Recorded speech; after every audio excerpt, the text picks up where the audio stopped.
El projecte tèxtil en realitat neix abans que la pròpia fundació, ja que aquest projecte és hereu de la tradició que hi havia a la nostra societat de portar la roba usada a les parròquies i a la pròpia Càritas, de manera que aquestes entitats poguessin fer la seva distribució a famílies que necessitaven aquest producte.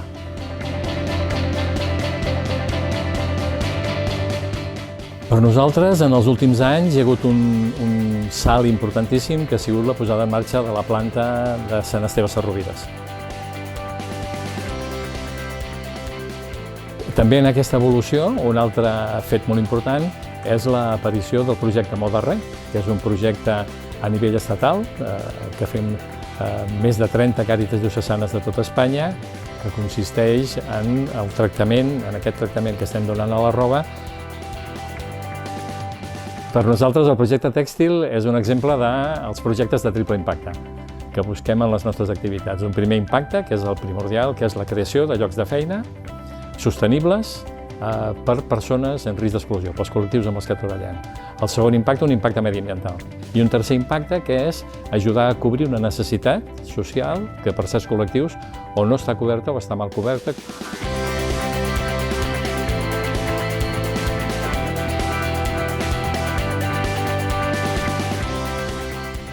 En los últimos años hemos tenido una tendencia exponencial.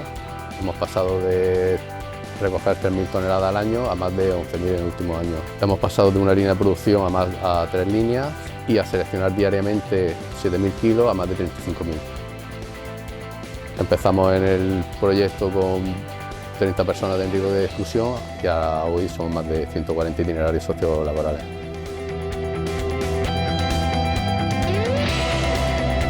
He aprendido a conocerme un poco más, a organizarme y a compaginar el trabajo con la formación, que se puede ser disciplinado, que a veces uno decía no me da tiempo, pero sí. Y entonces al momento ya tú sabes que si quieres ir formándote profesionalmente en algo, solo es cuestión de organizar el tiempo y de la actitud que tomes hacia el trabajo y hacia tu crecimiento personal.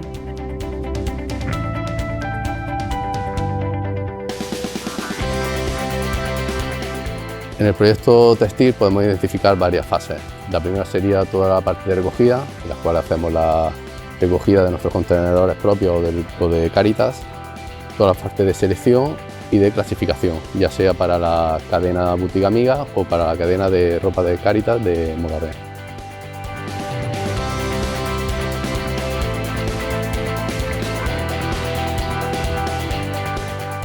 El que diferencia Boutique Amiga d'altres botigues és sobretot la imatge que volem donar, no? Que qualsevol persona se senti còmoda passant per aquí i comprant per aquí, tant si venen de serveis socials, del programa d'entrega social, que compren roba a través d'aquest programa, com si passen pel carrer i volen entrar, o sigui que no hi hagi diferenciació entre aquestes persones que compren per una raó o per una altra, sigui quina sigui la raó.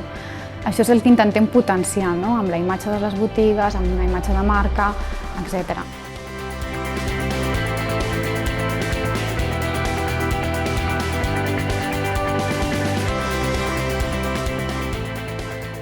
Me parece muy importante que se hagan este tipo de contratos de inserción porque es una gran oportunidad para las personas, tanto a nivel económico y a nivel también de autoestima.